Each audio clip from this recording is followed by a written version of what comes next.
अन्नदाता, पग पग पर है संग तुम्हारे अन्नदाता।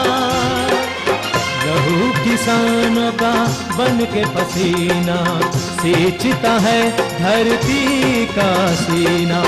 मेहनत का तेरी हक दिलवाने, नई तकनीक नई खोज बताने। पशुधन को गुणवान बनाना, पौध सुरक्षा को सिखलाना, खेती के सब गुर समझाने, भारत का सरताज बनाने। आठों पहर है संग तुम्हारे अन्नदाता, अन्नदाता। नमस्कार, बहुत स्वागत है अन्नदाता कार्यक्रम में आपका। मैं हूं शालिनी कपूर तिवारी। हर रोज की तरह एक बार फिर से हम कार्यक्रम में लेकर के आए हैं खेती बाड़ी से जुड़ी हुई बहुत सी लाभकारी जानकारियां। तो चलिए सबसे पहले देखते हैं कि क्या है विशेष आज के कार्यक्रम में। बासमती धान के बीज उत्पादन पर एक प्रगतिशील किसान का अनुभव। बैगन की फसल को क्षति पहुंचाने वाले कीटों के नियंत्रण पर जानकारी। गुणवत्ता युक्त उपज प्राप्त करने हेतु अरंडी की फसल में किए जाने वाले प्रबंधन कार्य।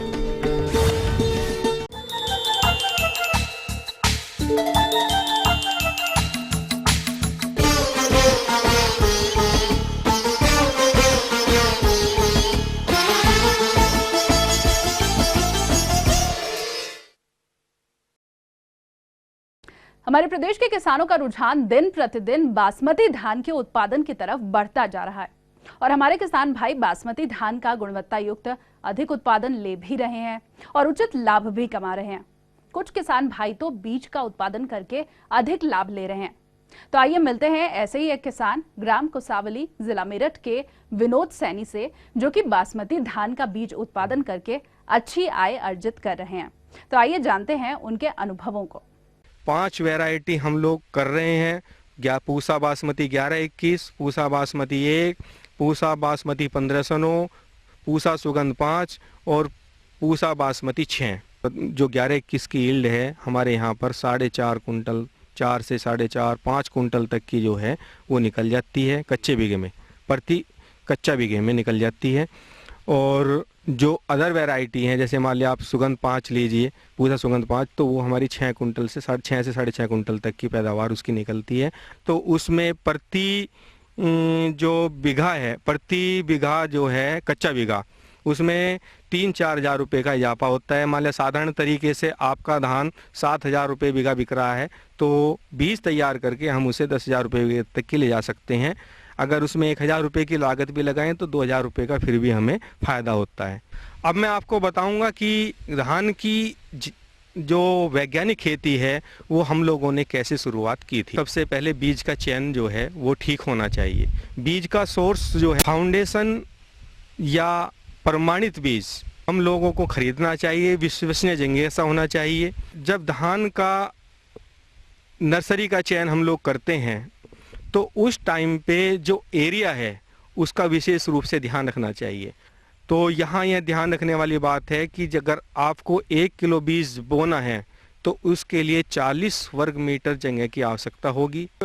जैसे हमें बताया गया कि भाई जो बीज है वो आपको जगह कम जगह में ना बो के ज़्यादा जगह में बोना चाहिए। उसमें आपको थोड़ा गोबर का ठाल भी हमने डालते हैं, हमारे पास में तो वर्मी कंपोस्ट है उसका यूज करते हैं, उसमें जिंक की डालते हैं और उसके बाद जो है बीज को उसमें बखेर देते हैं और 3-4 दिन तक की उसमें नमी बना के रखते हैं जिससे कि उसका जर्मिनेशन हो जाए। 20 दिन की पौध हो जाती है तो उसी के हिसाब से हम लोग ढैंचे की बुआई करते हैं। गेहूं के बाद हमारा खेत खाली हो जाता है, गेहूं कटाई के बाद, तो उसमें ढैंचा हम इस समय अनुसार बोते हैं कि जिससे 40 दिन का ढैंचा हमारा हो जाए और उसमें 20 दिन की नर्सरी लग जाए।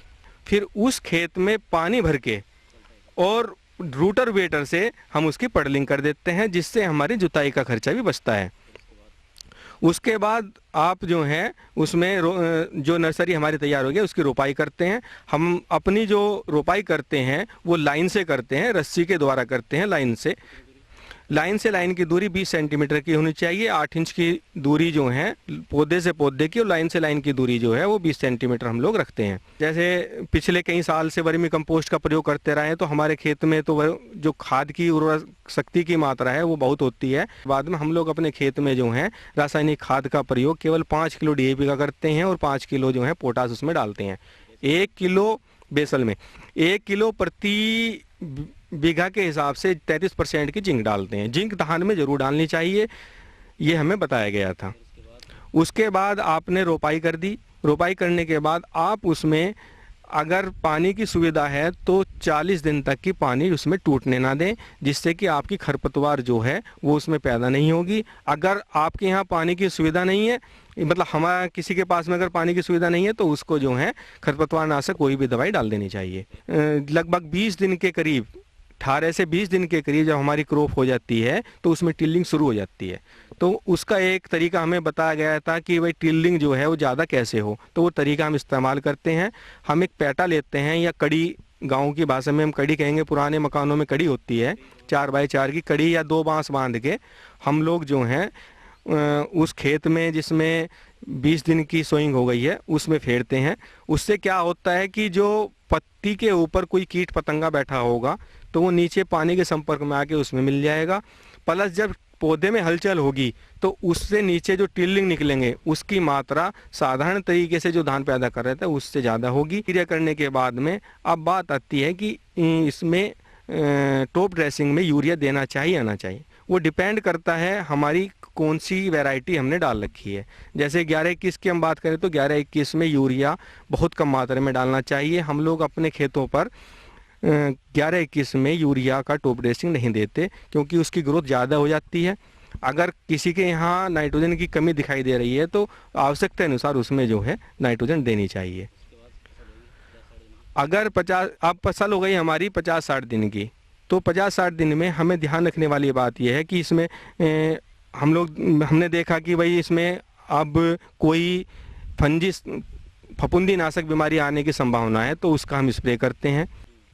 45 दिन के बाद आप कोई किसी भी कीटनाशक का स्प्रे कर दें जिससे कोई स्टेम बोरर ना आए उसमें। अब बात आती है जब फ्लोवरिंग टाइम की। फ्लोवरिंग टाइम पे हमें यहाँ पे रोगिंग शुरू हो जाती है। अगर फ्लोवरिंग टाइम से हमें कोई भी दूसरी वैरायटी का पौधा दिखाई दे रहा है खेत में तो उसे हमें निकाल देना चाहिए, और निकालने के बाद उसमें हम यहाँ पे एक फंजीसाइड का स्प्रे करते हैं। जिस टाइम पे फंगस की जो संभावना है वो बहुत ज़्यादा हो जाती है तो कार्बनडाजिम और मैनकोजेब का कोई कॉम्बिनेशन आता है तो उसको हम इसका छिड़काव करते हैं। अब यहीं पे हम फिर दोबारा से रोगिंग करते हैं, 2-3 बार रोगिंग करते हैं पकने से पहले। अगर कोई दूसरी वैरायटी का पौधा या खरपतवार इसमें है तो उसका ध्यान रखना चाहिए। 90% की फ्लोवरिंग हो जाती है तो उस टाइम पे हम एक फफूंदी नाशक का स्प्रे करते हैं, उसको बोलते हैं फोलिक्योर, जिससे दाने की चमक जो है वो बहुत ज़्यादा बरकरार रहती है। दाने पे कोई ब्राउन स्पॉट नहीं आता है, और जो इसमें ब्लास्ट आने की संभावना होती है धान में वो भी नहीं आती है। अब हमारी क्रॉप बिल्कुल पककर तैयार हो जाती है। अब हम उसको कटाई करते हैं। कटाई में हमें लोग ये ध्यान रखते हैं कि एक वैरायटी के से अगर दूसरी वैरायटी में हमारी बुग्गी या ड्रम वगैरह जा रहा है तो हम उसकी पूर्ण रूप से सफाई करके दूसरी वैरायटी में भेजें, जिससे कोई वैरायटी का दाना दूसरी में मिक्स ना हो।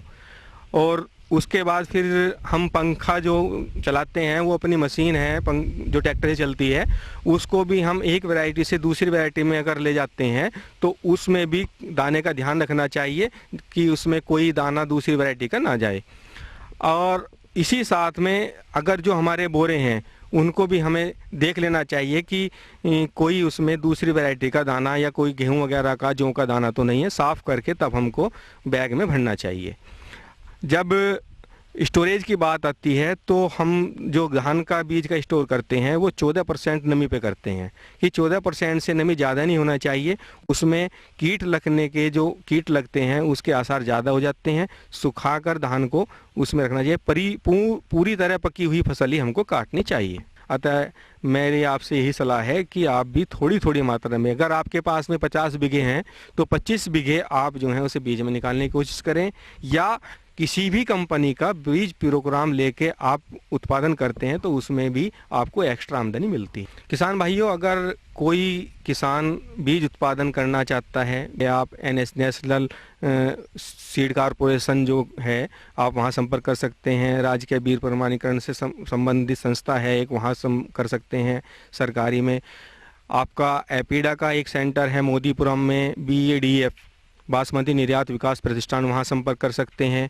अगर प्राइवेट कंपनियों से भी आप संपर्क करना चाहते हैं तो जिन प्राइवेट कंपनियों का बीज आप बुआई करते हैं उनसे भी आप संपर्क साध सकते हैं और बीज उत्पादन कर लाभ उठा सकते हैं। तो ये थी कुछ उपयोगी जानकारियां। अब लेंगे एक छोटा सा ब्रेक, जल्द हाजिर होंगे।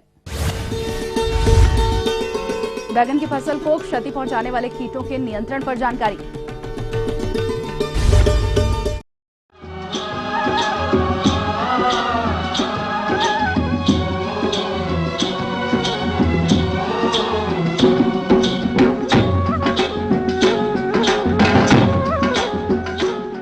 ब्रेक के बाद एक बार फिर से आप सभी दर्शकों का अन्नदाता कार्यक्रम में स्वागत है। और चलिए अब बढ़ते हैं अगली प्रस्तुति की ओर।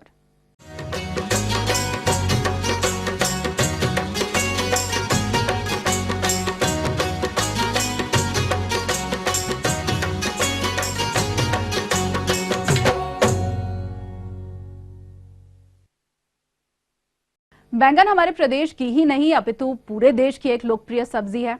हमारे प्रदेश के जो किसान भाई इस समय बैंगन की फसल लगाए हुए हैं, उनकी फसल में विभिन्न प्रकार के कीटों का प्रकोप देखने में आ रहा है। अतः इस फसल से अधिक उत्पादन प्राप्त करने के लिए किस तरह से करें इन कीटों का नियंत्रण, इस विषय पर संपूर्ण जानकारी दे रहे हैं कृषि विश्वविद्यालय पंतनगर के वैज्ञानिक डॉक्टर MP मौर्य। किसान भाइयों, इस समय आजकल आप लोगों ने अपने खेत में बैंगन लगाया होगा। तो इस समय बैंगन में मैं आप लोगों को ये बताऊंगा कौन कौन से प्रमुख कीड़े लगते हैं। इस समय बैंगन में मुख्यतया जो शुरुआती जब हम बैंगन लगाते हैं, बैंगन जब आपका 40 से 50 दिन का हो जाता है तो उसमें सबसे पहले जो मुख्य समस्या जो आती है उसमें आती है सफ़ेद मक्खी की। तो सफ़ेद मक्खी जब हम इसकी पहचान क्या आएगी, जब हम पत्तियों को हिलाते हैं तो आपको इसमें से छोटे छोटे कीड़े उड़ते हुए दिखाई देंगे सफ़ेद रंग के। ऐसा लगेगा कि उसमें से कुछ पाउडर उड़ रहा है। तो अगर इस तरह की सिम्टम्स आपके खेत में दिखाई देते हैं तो इसका मतलब ये है कि सफ़ेद मक्खी का प्रकोप आपके बैंगन में हो रहा है।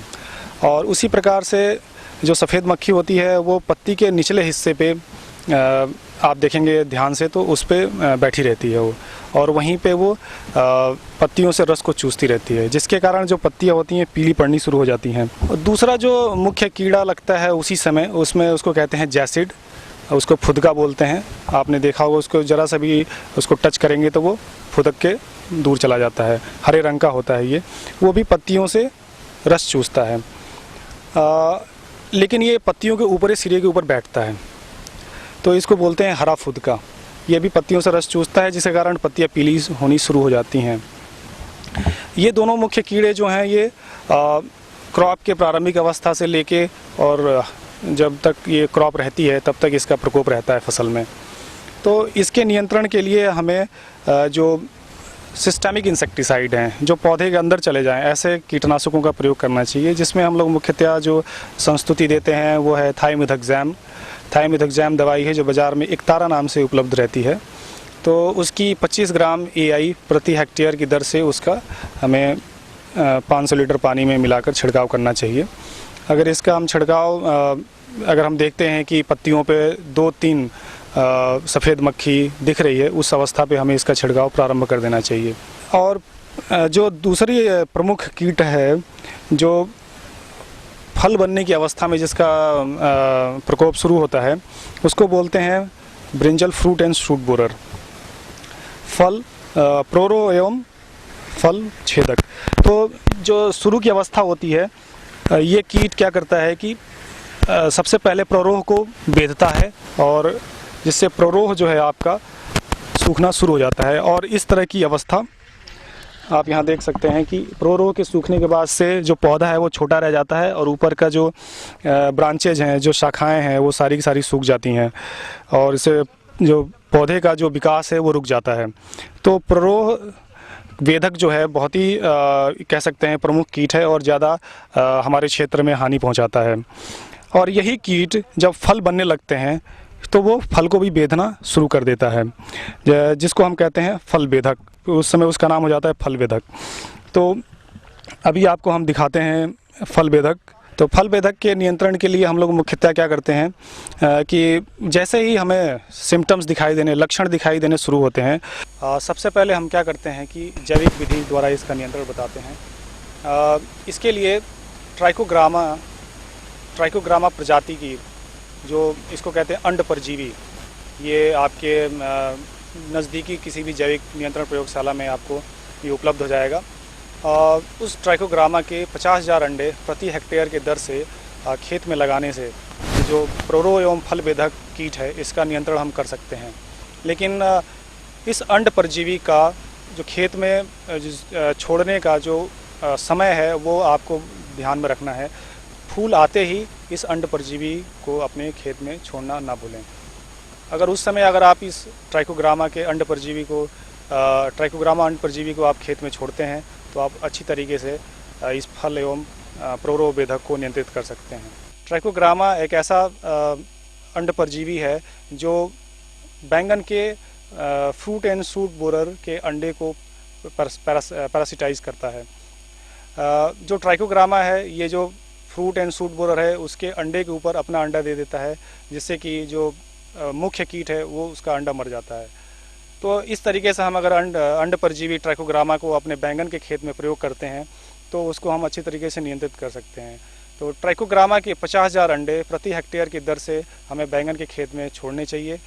अगर हम इस कीट का ज़्यादा प्रकोप हो रहा है, फल बेधक का ज़्यादा प्रकोप हो रहा है, बहुत ही अच्छी दवाई आ रखी है बाज़ार में, थोड़ी महंगी तो हैं लेकिन उसका जो इस कीट का नियंत्रण बहुत अच्छे तरीके से कर सकते हैं। जैसे कोराजन नाम की दवाई है, कोराजन का हम अगर प्रयोग करें 30 ग्राम AI प्रति हेक्टेयर की दर से अगर इसका हम प्रयोग करते हैं तो इस कीट को हम अच्छी तरीके से नियंत्रित कर सकते हैं। तो इसको कुछ अंतराल में जैसे 20 दिन 25 दिन के अंतराल में इसका हम छिड़काव करें तो हम इस कीट को अच्छी तरह से नियंत्रित कर सकते हैं। लेकिन ध्यान देने वाली बात यह है कि जब हम इस कीटनाशक का छिड़काव करें उस समय हम फल को ना तोड़ें, क्योंकि फिर जहर की मात्रा हमारे फल में भी उपलब्ध होगी। तो इसके लिए वेटिंग पीरियड का इंतज़ार करें, करीब 15 दिन बाद फल को तोड़ें, उसके बाद बाज़ार में बेचें। तो सबसे अच्छा ये होता है कि छिड़काव करने से पहले ही हम फल को तोड़ लें, फिर उसके बाद से छिड़काव करें, जिससे कि हमारे जो सब्ज़ी का नुकसान ना हो। हमें वेटिंग पीरियड का ध्यान रखना है दवाई छिड़कने के बाद से। तो अगर हम इसका 2 या 3 छिड़काव अपने फसल पे करते हैं तो इस कीट को पूरी तरीके से हम नियंत्रित कर सकते हैं। बैंगन में जो एक प्रमुख और कीट है उसको कहते हैं हड्डा बीटल। हड्डा बीटल अपने अंडे पत्तियों के ऊपर, फ्रूट्स के ऊपर, फूल के ऊपर देता है, जो पीले रंग की होती हैं और गुच्छे में देता है। हड्डा बीटल जो बैंगन का एक प्रमुख कीट है, वो प्रारंभिक अवस्था में पत्तियों को खुरच कर खाता है और उसके बाद से वो फल के ऊपर भी, जो फल छोटे होते हैं उस पर भी वो खुरच कर खाता है, जिससे कि जो फल है वो डिफॉर्म्ड हो जाता है, उसका जो शेप है वो चेंज हो जाता है, टेढ़ा मेढ़ा हो जाता है फल, तो जिसकी मार्केट वैल्यू बहुत कम हो जाती है। तो हड्डा बीटल हमारे फसलों पे भी, हमारे जो बैंगन है इसके बहुत ज़्यादा नुकसान पहुंचाता है। हड्डा बीटल पत्तियों के ऊपर पीले रंग के अंडे देता है, फिर अंडे से उसका जो ग्रब है वो निकलता है। ग्रब और जो वयस्क है दोनों मिलकर फसल को नुकसान पहुंचाते हैं। तो इसके नियंत्रण के लिए हम कोई भी कॉन्टैक्ट इंसेक्टिसाइड प्रयोग कर सकते हैं। अगर हम फ्रूट एंड शूट बोरर के लिए छिड़काव कर रहे हैं तो वही दवाई इसके लिए भी काम कर सकती है। तो हमने फ्रूट एंड शूट बोरर के लिए कोराजन बताया है, तो कोराजन दवाई इसके लिए भी काम कर जाएगी, अलग से दवाई छिड़कने की ज़रूरत नहीं है इसके लिए। तो किसान भाइयों, जैसा कि मैंने बताया है कि अगर आप सारे लोग जो मैंने प्रमुख कीड़े बताए हैं उसके बारे में अगर आप उन सारी क्रियाओं को करते हैं तो मुझे उम्मीद है कि आप सभी लोग कीड़ों का उचित तरीके से प्रबंधन कर पाएंगे और अपनी पैदावार को बढ़ा पाएंगे। आगे और भी है कुछ रोचक जानकारियां, पर यहाँ पर रुकेंगे। एक और ब्रेक के लिए जल्द हाजिर होंगे। गुणवत्ता युक्त उपज प्राप्त करने हेतु अरंडी की फसल में किए जाने वाले प्रबंधन कार्य। ब्रेक के बाद आप सभी दर्शकों का एक बार फिर से स्वागत है और चलिए अब रुख करते हैं अगली कड़ी की ओर।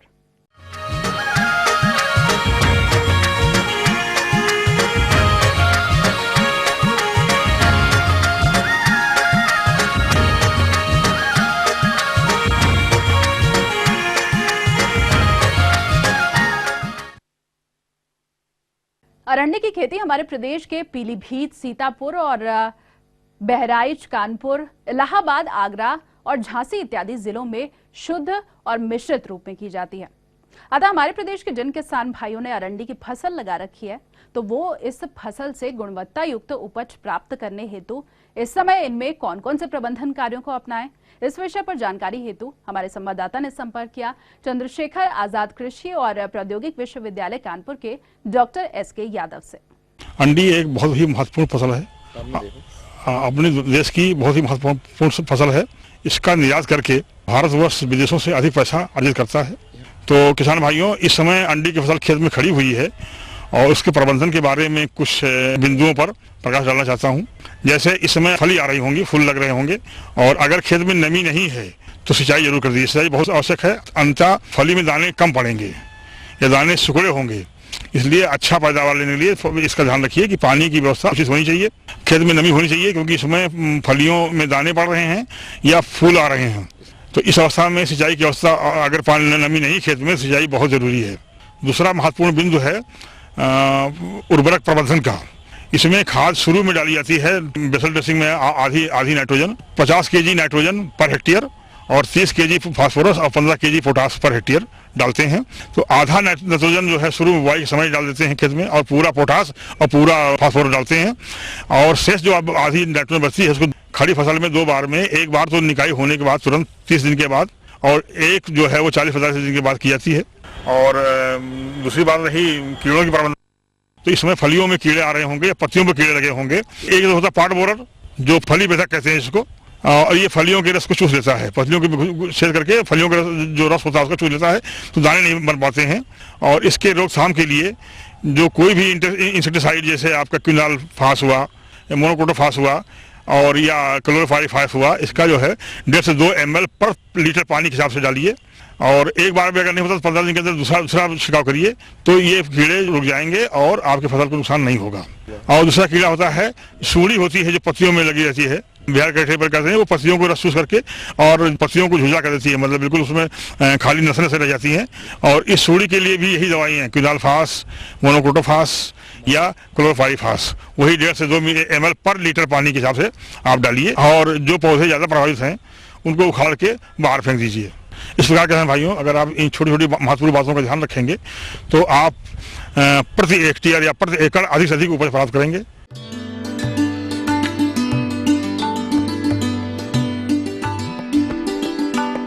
अन्नदाता हेल्पलाइन निशुल्क फोन संपर्क सेवा के माध्यम से आपके द्वारा पूछी गई समस्याओं में से एक या फिर 2 महत्वपूर्ण समस्याओं को हम अपने कार्यक्रम में शामिल करते हैं और इसी के तहत आज की चयनित समस्या और उसका जवाब इस प्रकार है।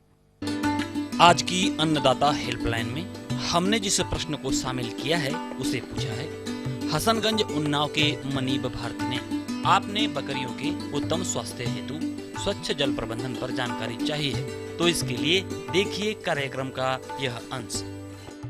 आज हम बातें करेंगे पशुओं के खान पान में विशेषकर पानी की व्यवस्था के बारे में।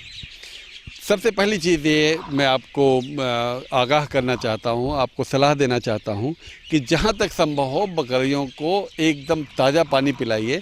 आप किसी भी बर्तन में या अगर आप चाहें तो इस तरह के, अगर आप एक बहुत बड़े कुशल और बड़े व्यावसायिक बकरी पालक हैं तो आपको जो है एक अच्छी सी जो है हौदी बनवा लें या पानी की टंकी बनवा लें और ऐसा एक संरचना जो है पानी पीने के लिए बनवा लें। और जब कभी बकरियों को पानी पीना है तो आप उसमें पानी खोलें और खोलने के बाद बकरियों को पिला को पानी को निकाल दीजिए। मान लीजिए कि आप ऐसे इलाके में हैं जहाँ पानी की किल्लत है तो आपको पानी इकट्ठा करना पड़ सकता है हौदियों में पानी के बनाए गए जो आकार, इस तरह से आकार है, इसमें एक इस तरह के जो पानी के जो है रखने की हमारी संरचना है, ये ईंट की संरचना हम लोगों ने बनाई है जो है। तो इसमें क्या करते हैं हम कि 2 दिन तक पानी रखते हैं। उस पानी के अंदर भी हम लोग क्या करते हैं कि थोड़ा सा चूना डाल देते हैं सुबह सुबह। तो उससे क्या होता है कि चूना डालने से थोड़ा सा पानी की सफाई भी हो जाती है और जो पानी का हैवीनेस है वो भी थोड़ा सा कम हो जाता है। अब क्या है कि बकरियों को हम लोग कोशिश ये करते हैं कि एक बार सुबह एक बार शाम पानी पिला दें। तो बकरियां लगभग 10-12 घंटे में एक बार पानी पी लेती हैं, तो इनका जो है पानी की जो है आवश्यकता पूर्ण हो जाती है। एक बात मैं बहुत आपको बलपूर्वक कहना चाहूँगा कि ज़्यादातर मेमनों में, बच्चों में, बकरियों में जो बीमारियां होती हैं या तो ज़मीन से होती हैं, खाने से होती हैं या पानी से होती हैं। तो अगर आपका पानी स्वच्छ है, पानी साफ़ है, सुथरा है, तो आप ये मानिए कि लगभग 40 से 50% बीमारियों से छुटकारा पा सकते हैं। कभी भी अगर आप पे छोटे बर्तन हैं, विशेषकर मैं मेमनों के लिए कह रहा हूँ, जहाँ पे आपको इतने अच्छे बर्तन, इतने बड़े आकार के आप संरचना नहीं बना सकते हैं, वहाँ पे आपको टब में पानी देना पड़ता है। तो कभी भी शाम का पानी सुबह न पिलाएं। होता क्या है कि बड़ी संख्या में टब बाड़े में छुटे हो जाते हैं, वहाँ पानी होता है, जानवर जब खोलते हैं ताकि पीते हैं। एक चीज़ मैं और आपको कहना चाहूँगा, आगाह करना चाहूँगा, जो किसान अपने घर पर पानी न पिला करके तालाब में पानी पिलाते हैं, तो तालाब से और तालाब के किनारे बहुत तरह परजीवी होते हैं और ऐसे बकरियों को परजीवियों का प्रकोप होता है। लेकिन आप कोशिश ये करिए कि अपने जहाँ से आप पानी पीते हैं जानवरों को उसी स्रोत से पानी पिलाएं, तो आपके जानवर स्वस्थ रहेंगे, अच्छे रहेंगे।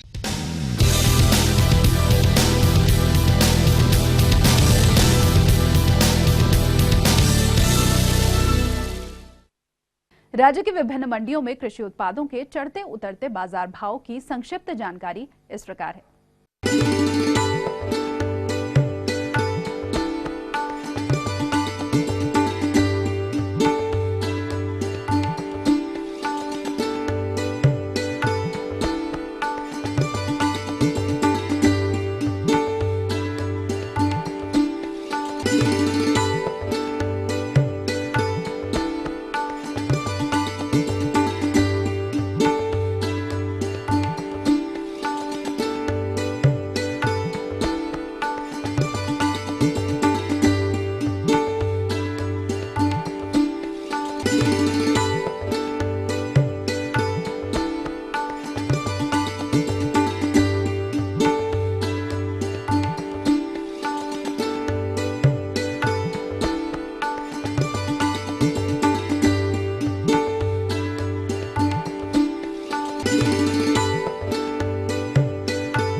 हम ये उम्मीद करते हैं कि आज का कार्यक्रम आप सभी दर्शकों के लिए उपयोगी रहा होगा। किसान भाइयों, अन्नदाता आपकी सेवा के लिए संकल्परत है। कृषि संबंधित समस्या और सुझावों के लिए आप हमें इस पते पर संपर्क कर सकते हैं। प्रोड्यूसर अन्नदाता, ETV, Uttar Pradesh, Uttarakhand, Ramoji film city, Hyderabad 501512। साथ ही आप हमें ईमेल भी कर सकते हैं। हमारा ईमेल आईडी है annadaata.up@etv.co.in।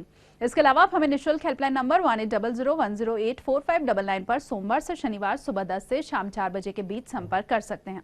और आइए अब देखते हैं कल दिखाए जाने वाले कार्यक्रम की मुख्य झलकियां।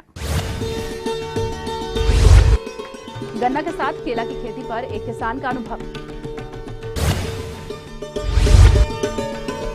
टमाटर की फसल में अपनाए जाने वाले पौध सुरक्षा उपायों पर जानकारी। तो फिलहाल अन्नदाता की पूरी टीम को दीजिए इजाजत। कल फिर से इसी समय आपसे मुलाकात होगी कृषि संबंधित कुछ और महत्वपूर्ण जानकारियों के साथ। नमस्कार।